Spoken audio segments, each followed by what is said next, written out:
isinittema an Abdusalaam Hasan.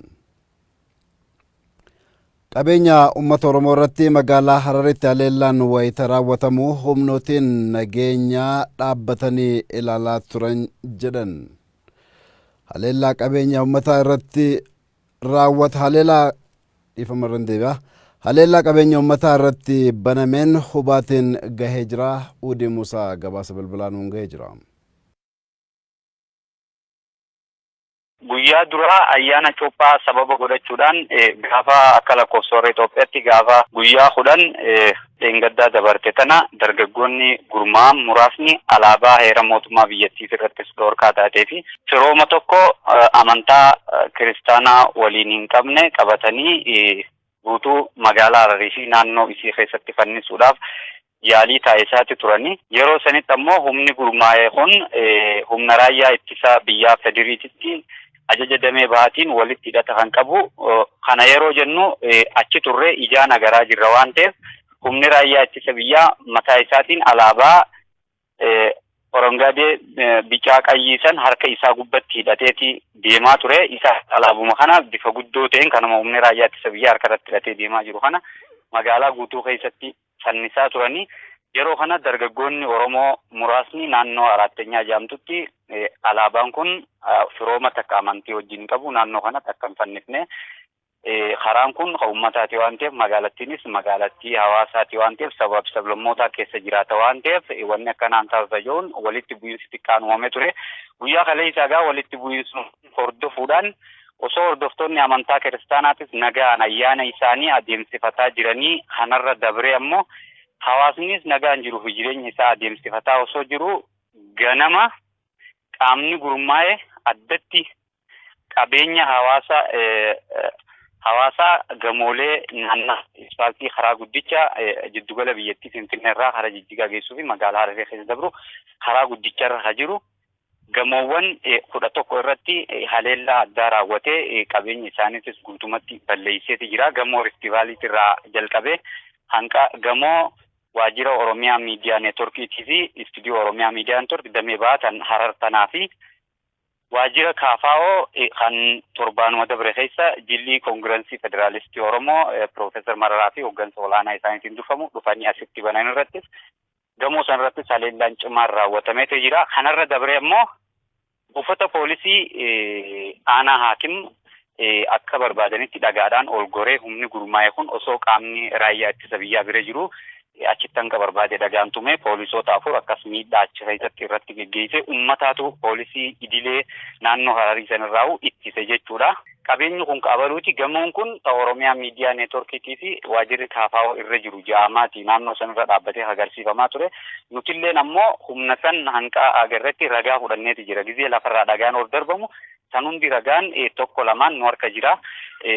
Harka keenya kan dhaabbataan geenyu ta'a. Kanarra dabre ammoo ammas humni raayyaa ittisa biyyaa naannicha ture. Yeroo haleellaan qabeenyi uummataa sanarratti raawwatu isaaniif daboo yookaan guuza ta'aniiti daannoo ta'aniiti isaan jalatti dhokataati qaamni kun kasan geggeessaa ture. Akkuma suuraa takka haagama OMN'tiinis postitaa ture irratti uummataafis mul'atetti yeroo haleellaa waajjira KFO'tii fi waajjira istuudiyoo OMN damee Harar kanatti raawwatamu gamoo sanarratti raawwatamu qaamni raayyaa ittisa biyyaa federiitti ajajni damee bahaatis achuma ture. Xumura irratti yeroo isaan gama kallattiin waajjira keenya cabsanii irra ol ba'uu eegalan nutis duubaan baanee lubbuu teenya baasachuun dirqama waan ta'eef achirraa jalaa baqannee baane. Dabree ammoo yeroo sanitti pirezidaantii bulchiinsa mootummaa naannoo Hararii obbo Ordiin Badriitii fi itti gaafatamaa waajjira haqaa fi nageenya naannichaa kan ta'an obbo Naasir Yuuyyaatiif bilbila abbootiin qabeenyaatis qabeenya keenya caccabaa jira kajoo bilbilamaafii ture. Isaanis ammoo iyyata uummataa kana iyya tuffiitti ilaalanii osoo hin dirmatanii waa tokko osoo hin godhin bulanii turanii. Haleessumtii galgala ammoo humni poolisii federaalaa bakka irraa dhufe hin beekamne dhufee gamoo istuudiyoon Oromiyaa Miidiyaa Neetwork kun irra jiruu fi waajjirri KFO irra jiru marsee eega wanni hundi bara caccabee akkas viidiyoo gubbatti mul'atu kana ta'e booda marsanii eegaati turanii ganamaan kanaan waaree dura sa'aatii 12 ganamarraa kaasee naannichatti yeroo adda addatti deddeebi'ee gaafachaa ture. Anillee nadhaanii achirraan oofanii seenuma hin dandeessu nuti wanni nutti kenname naannoo kana marsaa eegaa jaamne namni tokko abbaan fedhe hanqa waan kannan qaama lammaffaa dabarsinee firraa kan nuti isin hundi achi seenuu hin dandeessan jaameeti amma achi dhaabbadhee sa'aatii hedduuf kadhadhee anis achirraa kan hin deeme sanarra dabre ammoo waaree dura ganamaan tana uummata nagaan deemaa jiru naannoo mishin dukkaana namatti seenaa humni raayyaa ittisa biyyaa dukkaana keessatti seenaa nama mataa cabsaa achitti qaama isaa miidhaa uleedhaan dukkaana keessaa guuranii uummata nagaa bakka hokkarra jiru ala uummata jiru naannoo mishinitti dhufanii hawaasa nagaa naannoo uummanni Oromoo itti baay'atutti miidhaa akkasii geggeessaa jiranii ifumaafuu poolisoonni federaalaa bakka lamatti wal lolan gareen takka gurbaan ID waraqaa eenyummaa dhaabbatichaa harkaa qaba kanarra dabre ammoo nageenyi naannoo Hararii gurbaan kun akka seenu jee nama nutti ergee jira maaliif hin seensifnee kaja'uun humni naftanyaa keessa ijaaramee jiruu fi gocha kana keessa harka qabu namni tokko hin seenu jeeti kan deebise achirraa jechuudha haalli waliigala jiru gaammaan tana magaalaan Harar yaaddoo nageenyaa guddaa keessa jirti uummanni nagaan bobbee nagaan galaan jiru. Magaalaa Hararitti leellistoonni sirna naftanyaa qabeenya uummata Oromoo irratti haleellaa wayita raawwatan humnootiin nageenyaa mootummaa dhaabatanii ilaaluun wanta humnoota nageenya irraa hin eegamnedha jedhan jiraattotni godinaalee Oromiyaa garaagaraa guutuun oduu kanatti ni dhiyaata. Magaalaa Hararii fi Dirree Dhawaatti humnootni leellistoota sirna naftanyaa ta'an gurmaa'uun qabeenyaa fi dhaabbilee Oromoo yoo barbadeessan qaamoleen nageenyaa dhaabbatanii ilaalaa turuun kan isaan gaddisiisa ta'uu jiraattotni godinaalee Oromiyaa garaagaraa himan. Jiraattotni kunneen yaada OMN'f kennaniin qaamoleen nageenyaa humnootni leellistoota sirna naftanyaa ta'an gurmaa'uun qabeenya Oromoo yoo barbadeessan dhaabbatanii ilaaluun aggaammii jeequmsaa kana duuba qaamoleen mootummaa tokko jiraachuu agarsiisaa jedhan. Waraanni isaanii makalaakaan akkasitti yeroo yakki garaagaraa raawwatamu dhaabbatee ilaaluun nuti ammoo waanuma mootummaan akka keessaa qabu nutti fakkaateera. Ani kallattii bakka hunda yeroo guddisaa qabatee bisa ibada qaba. Waan achisaa taa'ee guumaa'ee jiru. Amma magaalaa Oromiyaa tokko keessatti haalli waan kana duratti sun mul'ata. Saniin alammoo magaalaa tokko keessatti warri dhaabbaleetu malaalee maalumaa waan mukaa jirtu nutti fakkaataa kan agarree jira magaalaa Adaamaa keessatti dhawaatti agarree magaalaa Harargeetti agarree jira. Akkuma kana dura taasisanaa dura tawaatti godhaa ture humna mootummaa qaama hidhatee nageenya kabachiisuuf qabeenya uummataatiif bobbaafamee jirutu waan kana godhaa ture ammas ka Hararitti godhame kun humni makalaakaan dhaabatee ilaalaa jiru poolisiin dhaabatee ilaalaa jiru qaamni nageenyaan sibiiliin naannoo sarara jiru sun raawwatu tarkaanfiin itti fudhatamee dhaabsisuudhaaf godhamuu hanqachuusaa akka qaamni nageenyaa namoota maallaqa uummataatiin jiraataa jirullee akka harka keessaa qabu agarsiisa jechuudha. Karaa Oromoo mootummaan baafatee deemaa jiru fakkaata. Qaamni nageenyaa silaafi paartii kamiifillee osoo hin taane mootummaafillee osoo hin taane uummataaf kan dhaabbatu uummata walitti uummata walitti uummata waa balleessu qaamni nageenyaa dhaabbatee ilaaluun kun dirqama mootummaa irraa kenname natti fakkaata. Mootummaan callisee ilaalaa jira. Kana jechuun mootummaatu dudduuba warra kanaa jira mootummaatu kuusaa jira jechuudha. Maaliif qaamni nageenyaa tokko biyyattii keessatti akka raawwatame to'achuuf kan ka'aman yeroo ta'u paartii siyaasaa kamiin irraa deebiisa ta'anii yakka uummata irrattis ta'ee qaama kamiin irratti raawwatamu tasgabbeessuudhaa fi dirqama to'achuu qabu. Yeroo callisanii ilaalan kana ergama itti kennamee jira. Kaayyoon jeequmsa kanaas biyyee akka tasgabbii hin qabaanne gochuun filannoo uummatni biyyattii abdii guddaan eegaa jiru gufachiisuuf ta'uu himan jiraattotni kunneen. Naannoo Oromiyaatti uumanii naannoo Oromiyaatti keessa galchanii wannaa filannoo bara kanaan booda gufuu bita'uudhaaf haala ta'e jedhanii raawwatanidha malee. Uummatni Oromoo tokkummaa isaa cimsachuun shirratti deemaa jiru kana fashaleessuu akka qabaatanis dhaamanii jiru. Leellistoonni sirna naftanyaa amantaa da'oo godhachuun jeequmsa uumuuf socho'aa jiru jedhan jiraattotni godinaalee Oromiyaa garaagaraa. Jiraattotni OMN fi yaada isaanii kennan aggaammii magaalota Dirree Dhawaa fi Hararitti qabeenya uummataa irratti raawwatan okkora kaasuuf kan kaayeffatedha jedhanii jiru. Guutuun kana oduu kana ammas itti aanee dhiyaata. Tarkaanfiin magaalaa Hararii fi Dirree Dhawaatti qabeenyaa fi dhaabbilee Oromoo irratti xiyyeeffachuun fudhatame aggaammii leellistootni sirna nafxanyaa Oromiyaa jeequuf aggaamamee jiran jiraattootni godinaalee Oromiyaa garaagaraa. Humnootni olaantummaa sirna nafxanyaa deebisuu barbaadan uummata Oromoo miira keessa galchuun walitti bu'iinsa sabaa fi amantii uumuun Oromiyaa dirree jeequmsaa gochuuf shira jabaatu shiramee jiran jiraattootni godinaalee Oromiyaa garaagaraa yaada OMN'f kennaniin. Wajjira kaafaa waliin cabsuu beekumni Oromoolee inni gadi jira. Kan itti qabu qofaan fi warri guddinaa jedhuun obboleessa gubbaa jiru yaadi isaan deeggaruu fi waan kanaaf itti gaafatamaan illee akka dhaaba Oromoo keessi ta'olochaa jirani. Kana ta'etti waan hedduu nama gaddisiisu. Qabeenya jajjabu jiru Oromootii namitti miidhame Oromootii. warra rabshaa kaasanii warra sanii gara sanii gara sanii qabatanii olola warra sanii irratti gurguranii kan ajaa'ibu jiru.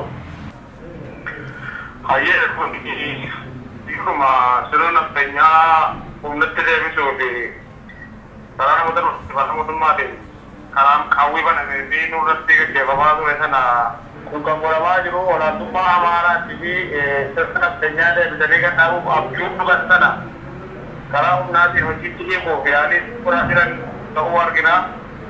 Waajjira KFO'tii fi waajjira OMN xiyyeeffachuun qaama mootummaan bane yookaan immoo dhaabbiloota dadhaboo mootummaa keessa ta'anii jara kana dantaa Oromootiif dhaabbachuu KFO'tii fi OMN kana isaan gubee jedhe waan isaan bobbaasan fakkaatee nutti mul'ata jechuudha. Aangoo isaa bakka hundatti Oromoo maqaa balleessuudhaaf dhaabbilee Oromoo maqaa balleessuudhaaf fakkaata. Ini ada betul apa kami dengan syarat syarat organik seperti ada kami bisa tentang kanak itu error insya Allah amat masyarakat sekolah semua dalam kita teman karena sibuk sudah normal error sudah tidak ada orang masalah itu sudah berikan orangnya sendiri karena apa belajar seperti Kurang walumaa galatti aggaamni waajjira KFO'tii akka fudhatame nan beeka.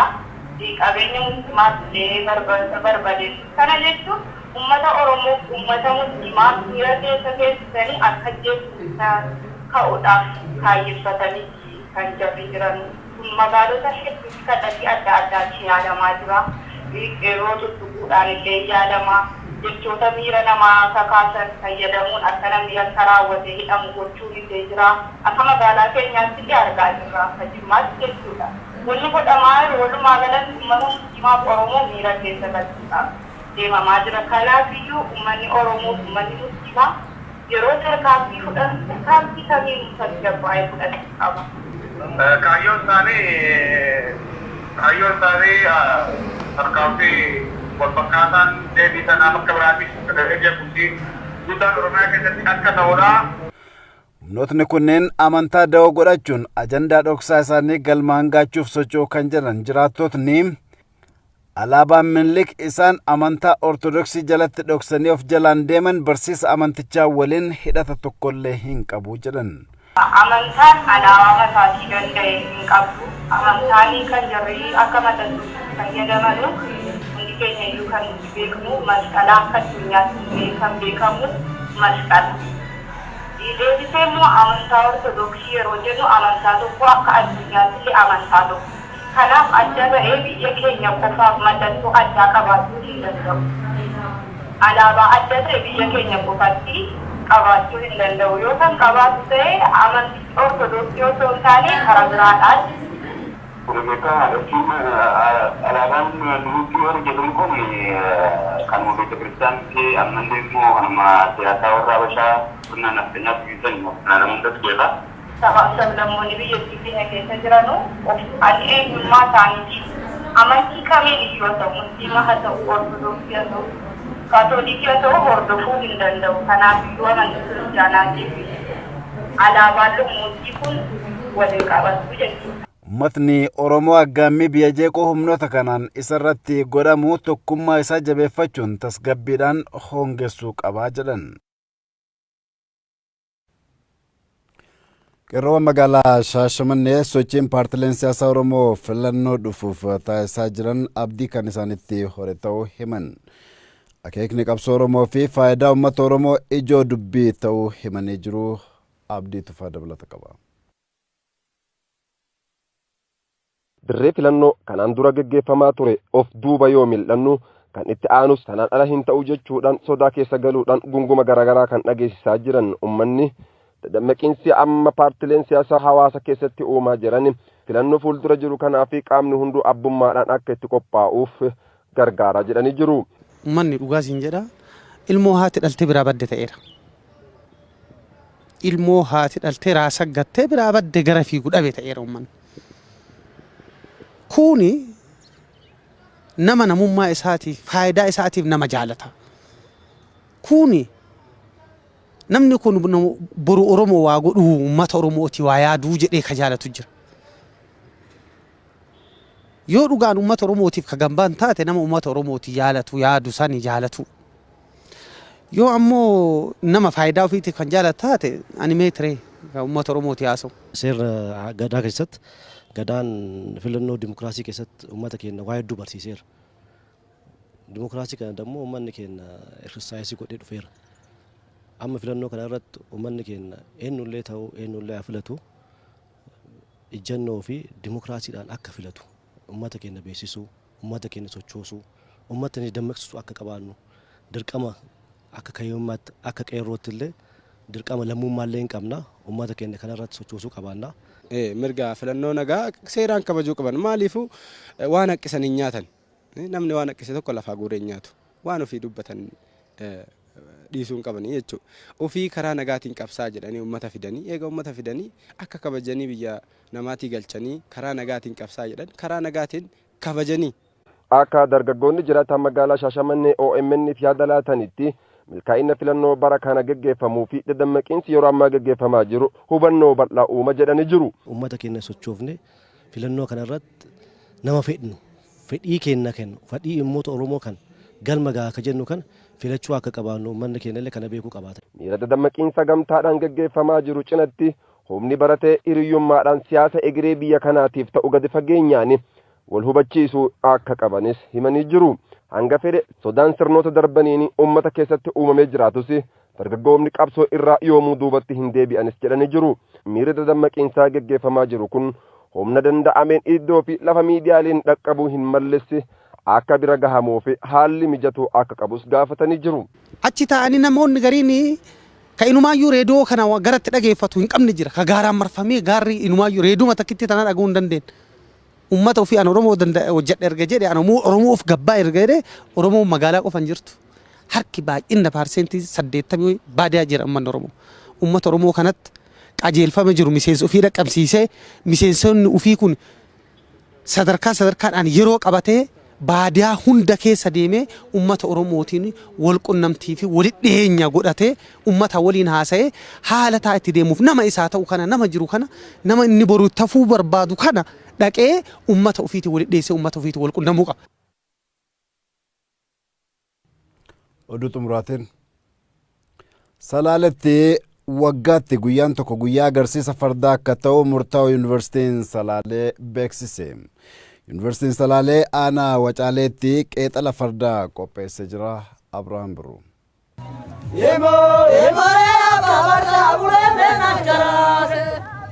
Salaalee fi fardi seenaa jabaa waliin qabu. Gootummaa isaa waliin farda isaa tukaa. Abbaa Booraa, Abbaa Daamaa, Abbaa Gurraachaa jedhamanii waamamu warri Salaalee. Dachii Tuulamaa kana irratti fardi bakka gammachuu fi gaddaa akkasumas jila jajjabaarraa hin dhabamu. Gugsii yookaan gombisni fardaa aadaa taphaa dorgommii guluffii fardaa ijoolleen dhiiraa itti guddatanidha. Salaaletti waraana Itoophiyaan masaanuwwan ishee waliin goote keessatti gootonni Tuulamaa hedduu waamamu. As keessatti maqaa isaanii waliin maqaan fardeen isaanii osoo hin dhaamin hin darbu. Aadaa fardeen kunuunsuu qaba Salaaleen. Fardeen dhedheeroo sanyii fooyyee badhaasa dachii kanaati. Gabaawwan akka gumbichuu jiddaa fa'a immoo gabaawwan guguddoo fardeeniiti Salaalee keessatti. Haa ta'uti fardeen Salaalee fi aadaan gogsii fardaa kun sadarkaa malutti hin beekamne. Kana bu'uura godhachuudhaan Yuunivarsiitiin Salaalee feestivaala gogsii fardeen Salaalee kan waggaa waggaan qophaa'u jalqabee jira.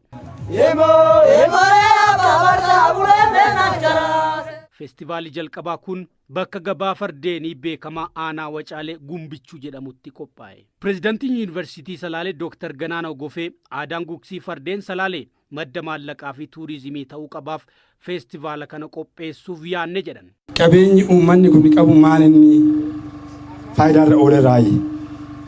Abbummaan isaa mirkaneeffameera kan jedhu irratti hojjechuu qaba kan jedhuuf qophii kun amma qophaa'aa jira. Fardi Salaalee xaaliyaaniin yeroo Finfinnee keessaa baatu seenaan akka haasa'utti farda Salaaleetitu karaa Inxooxxoo galee xaaliyaaniin Finfinnee keessaa baasee seenaan dheeraa fardi Salaalee qabu kuni biizinesiitti jijjiirrarraa hoo biizinesiitti maaf hin jijjiirre qabeenya keenya kana addunyaadhaafis ibsuu qabna abbaa qabeenyummaa keenyas mirkaneessuu qabna tiriitii fardaan agarsiifamu kuni yaa calqabnu tiriitii kana booda garuu sanyiin farda Salaalee kunis qoratamee beekamee taa'uu qaba.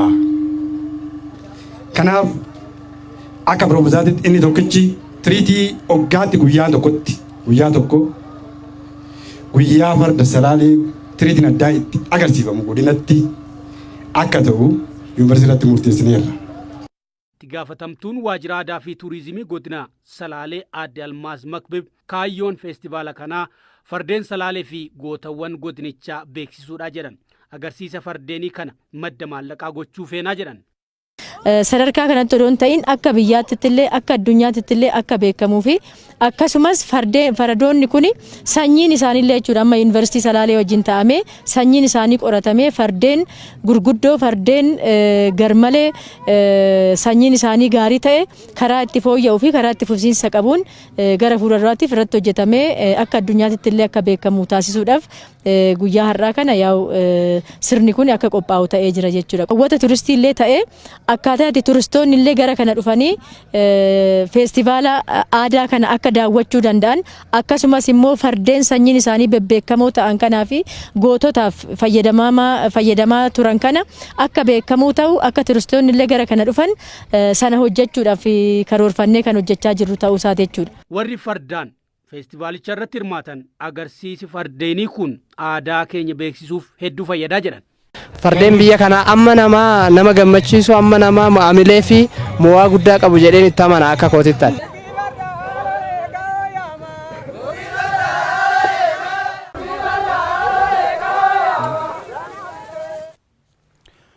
Egaa kabajamtoota daawwattoota OMN oduun sa'aatii kanaa kan hangamma ture sagantaaleen OMN afanitti oofuu daawwadha.